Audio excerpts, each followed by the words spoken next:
Mais on voulait démarrer l'after forcément par un hommage à notre ami Didier Roustan, disparu aujourd'hui, qui est venu dans l'after à plusieurs reprises. La dernière fois, c'était il y a il y a un peu moins d'un an. C'était en novembre 2023. Il était parmi nous. Donc évidemment, on le connaît tous depuis depuis qu'on a démarré notre carrière en fait. Didier Roustan, on l'a côtoyé sur les terrains. Avant, quand on était gamin dans le foot, parce qu'en fait Didier Roustan, non mais dans notre physique, quoi, tu vois, mais dans notre génération, ce qui est dingue, c'est que bien sûr on l'a connu comme confrère, mais moi ça me fait toujours quelque chose d'ailleurs aussi de rencontrer les gens en vrai quand tu les as connus, toi plus jeune, alors qu'il était à la télé, parce que lui, il est venu de Cannes et puis on l'a découvert à Téléfoot comme jeune premier. Et puis après, je l'avais vu aussi sur Antenne 2 avant qu'il fasse ses docs sur Canal. Il en avait fait aussi beaucoup sur le service public, enfin notamment. Et donc oui, non, c'était une figure dingue, totalement à part et unique de par sa vision du foot. Je entendais récemment un truc qu'il avait dit sur France Bleu, et ça rejoint un petit peu ce que tu évoquais sur les joueurs de côté, là. Puisqu'on lui disait, bah, qu'est-ce qui te fait rêver encore, qu'est-ce qui te ferait aller, parce qu'il disait, pour qui je paye ma place au stade. Et lui, il disait toujours Pastore, qui était parti, quoi. Et on lui disait, bah oui, mais aujourd'hui, il y a quand même. Bah non, il disait Neymar, quand il est arrivé, oui, Pastore, mais aujourd'hui, Dembélé. Et il avait dit, non, effectivement, comme l'a dit Nico Jamin dans Génération After, un canard sans tête, non, pas Dembélé. Et en fait, je trouve que ça résumait bien, et notamment sur Mbappé, il a dit un truc qui me parle bien. Par analogie avec les chevaux, on utilise souvent ce vocabulaire. On lui avait dit, mais c'est un génie alors Mbappé, puisqu'il dit le génie, il disait Maradona, Cruyff. Je me doutais bien qu'il allait dire non. Il dit non, c'est pas un génie, mais c'est un crack. Et un crack, il voulait dire par là, il a des qualités hors normes sur la vitesse, sur la percussion, il a les qualités du foot moderne, donc c'est un crack, mais pas un génie. Et je trouve que la distinction entre crack et génie, ça c'était Roustan, parce que c'était la culture foot. Et par ailleurs, le lien entre le foot et la culture. Parce que je voulais aussi parler de ça sur ce qu'il a apporté au journalisme sportif dans les documentaires. Il a apporté une bande-son, d'une part, parce qu'il aimait la musique, et donc c'était assez marrant de voir les liens qu'il faisait. Comme un metteur en scène de cinéma. C'était du ciné. Et il a fait deux choses sur les docs. À la fois son écriture à lui, poétique, dans les textes. Parfois, lui-même disait un peu volontairement passéiste, mais décalé par rapport à ce qu'on entendait d'habitude. Jamais on n'avait entendu des documentaires faits comme ça sur le foot. Des rencontres incroyables avec Pelé, avec les autres. Et puis, une proximité avec les acteurs qui fait que les joueurs faisaient des choses, pour lui, incroyables. Par exemple, moi ça m'a parlé évidemment, il était fan de foot sud-américain, il adorait De Leonis, et comme on disait que De Leonis était comme dans son salon dans les surfaces adverses, et il avait aménagé la surface dans une interview au stade de la Vallée du Cher à Tours comme un salon, avec le canapé, avec petit table. Mais si, mais ça c'est Roustan. Roustan, il a mis une panthère dans les mains de Pelé, parce qu'un jour on avait appelé un bébé panthère, il a fait donner le biberon à un bébé panthère à Pelé. Il a fait faire des choses dingues à Bellone, on l'appelait Lucky Luke. Il l'a mis en Lucky Luke, il lui a fait. À l'époque, tu avais des magazines comme 11. Qui faisait des séances photos avec des séances photos, mais lui il l'a fait aujourd'hui n'existe plus. Mais bien sûr. Les mecs arrivaient, on leur donnait des costumes, ils se déguisaient. Donc Roustan, si tu veux, pour moi, c'est un gars unique de par son, on va dire son avis toujours romantique et tranché sur le foot qui fait qu'il ne se reconnaissait pas vraiment finalement dans le monde d'aujourd'hui. Et j'avoue que là-dessus, je le rejoins aussi. C'est le côté vraiment valorisant et valorisateur des vraies stars du jeu qui étaient Platini, Cruyff, Maradona. Et c'était cette écriture nouvelle au niveau des documentaires et du journalisme sportif qui, moi, m'avait marqué quand j'étais jeune, même si je ne trouvais pas toujours tout génial, mais c'était incroyable. Et puis par ailleurs, dernier point par rapport à la culture, une ouverture au monde, puisque c'était un gars fan de foot sud-américain et de foot africain, et que ça aussi, c'était pas donné à tout le monde, une gueule, une voix, un mec exceptionnel. Il ouvrait des horizons, parce que effectivement, c'est lui qui a fait connaître la CAN en France. Le foot sud-américain, il en parlait énormément. Et n'oublions pas aussi qu'il adorait le foot anglais, et que les premières finales de Cup, il les a commentées, et il insistait beaucoup sur toute la symbolique qui entourait l'événement de la Cup, et il faisait toujours un petit peu rêver autour de... Il n'était pas que tourné vers le Sud, il était un peu tourné vers tout. Il aimait bien les histoires et la culture du foot. Bon, moi, Didier, en plus, j'ai pas mal bossé avec lui. Ce qui m'a frappé aujourd'hui, c'est de voir à quel point dans tous les univers, les hommages lui ont été rendus. Son dernier média, ça a été l'équipe. Donc aujourd'hui, il y avait beaucoup d'émotions à l'équipe, et je les connais peu, En tout cas, je leur adresse tous mes condoléances parce qu'il y a des gens avec qui il a bossé que j'ai vu très émus sur le plateau. Mais il a bossé dans tellement de rédactions et dans tellement de rédactions, il a laissé un bon souvenir que finalement, il avait des amis partout. C'était un grand écart permanent parce qu'à SoFoot, il avait plein d'amis, à l'équipe, il avait plein d'amis. Ici, il venait et on a même évoqué sur les dernières années, je ne sais pas combien de fois avec lui, l'idée qu'il nous rejoigne et qu'il bosse avec nous. On n'a jamais pu le faire, mais en tout cas, Dieu sait qu'on en a souvent parlé ensemble. Et ouais, il était comme une pièce centrale d'un puzzle de toute notre génération parce que finalement, on a grandi avec lui. Moi, très tôt, j'ai voulu faire ce métier et le premier que j'ai entendu, c'est Thierry Roland dans mes premiers matchs de la fin des années 70. C'est lui qui commentait le foot à la télé. Mais il est arrivé assez vite. Et il est arrivé avec c'est vrai, ce ton complètement différent. Moi, je lui ai raconté l'histoire 1000 fois. Lui-même, il s'en souvenait pas. Souvent, à chaque fois, il dit « Ah oui, c'est vrai que j'avais dit ça ».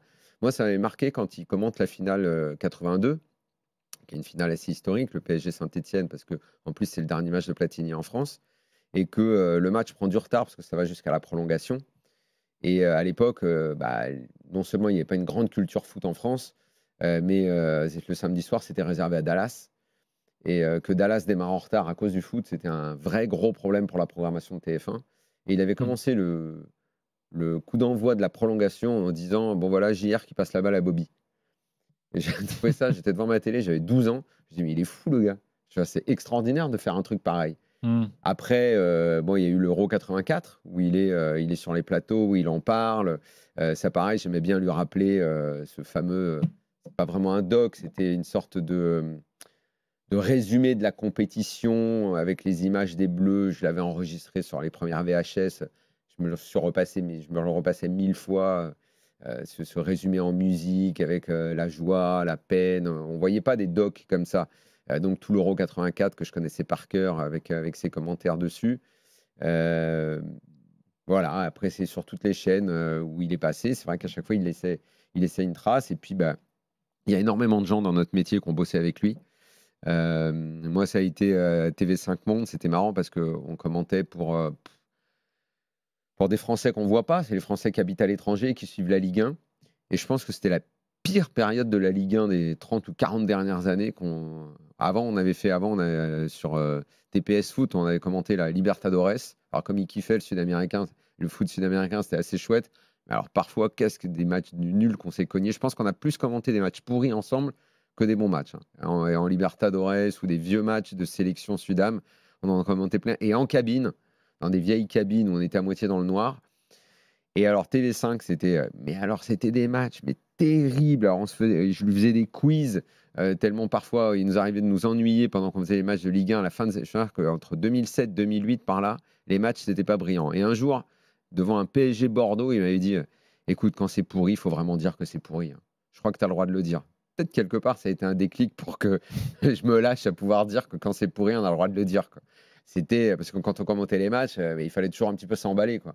Mais ce jour-là, ce PSG Bordeaux, il était tellement minable, mais minable qu'on a parlé de toute autre chose que du match.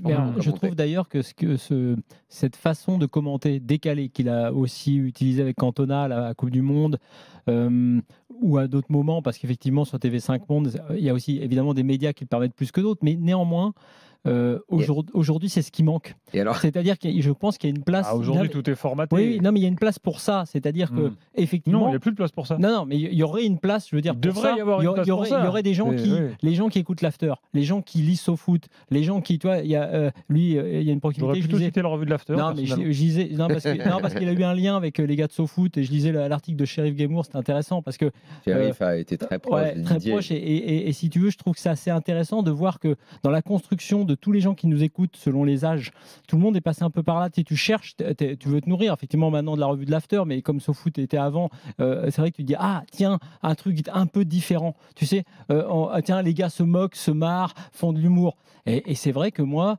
par exemple, quand je regarde un match de tennis, si les mecs à un moment donné parce que c'est pas le match du siècle toujours, évidemment, tellement il y en a, arrive à te faire des vannes, comme tu dis, des quiz, à décaler, à parler d'autres choses, de culture, du pays dans lequel ils sont, l'anecdote. Il adorait ça. Eh ben, le taxi qui t'a amené là, tu vois, l'autre jour même, j'écoutais sur Canal, tu vois, Paganelli pour te dire, qui a raconté une anecdote, il s'était paumé de stade, il s'était trompé de stade olympique, il était allé sur le stade olympique à Athènes. À Athènes. Et le mec a raconté l'anecdote, et je me suis dit, mais c'est ça aussi qu'il faut, parce que les matchs sont pas tous bien, il faut arrêter de gueuler sur chaque débordement, tu sais, quand il se passe rien. Et lui, il était quand même le garant, parce qu'il gardait ça. C'est-à-dire que j'ai entendu l'extrait où il se prend la tête avec Aulas. Très clairement, il fait un peu la leçon à Aulas, qui essaie de lui faire la leçon de l'expérience. Il était une sorte de rempart, en fait, contre la bien-pensance. Il était capable de dire toujours, de rester droit dans ses bottes sur cette idée d'un foot qui peut-être disparaît un peu, mais existe toujours et qu'on est capable de commenter différemment. Il était comme nous. Hein. De toute façon, tous les amoureux de foot sont toujours un peu nostalgiques. Et c'est vrai que les années 70-80 sont les années qui l'ont marqué. On dit toujours qu'il était très fan, Cruyff, Maradona et tout, mais il était très fan de Platini aussi. Hein. Tous les joueurs, un petit peu numéro 10, il adorait. Dans les fameux docs, on n'a pas cité celui qui est... Franchement, si tu le revois aujourd'hui, c'est ringard. Mais qu'est-ce que c'était fort à l'époque, le truc sur Rocky avec Louis. Bah j'allais le citer. Mon Dieu, que c'était génial. Mais à l'époque, c'était incroyable. Il avait emmené Louis à Bercy, monter les marches comme Rocky monte à Philadelphie. C'était à 6h du matin, avec Louis, avec le même survêt que Rocky, avec la musique et tout. Mais quand je l'avais vu, le truc à l'époque, je sais pas quel âge j'avais, j'étais ado, mais j'avais trouvé ça hallucinant tellement c'était bien. Je l'ai revu grand il y a récemment, j'ai putain Didier, le lien qu'il a pu avoir et tisser avec des joueurs pour arriver à faire tout ce qu'on dit là. C'est dingue aujourd'hui, évidemment, c'est quasi impossible.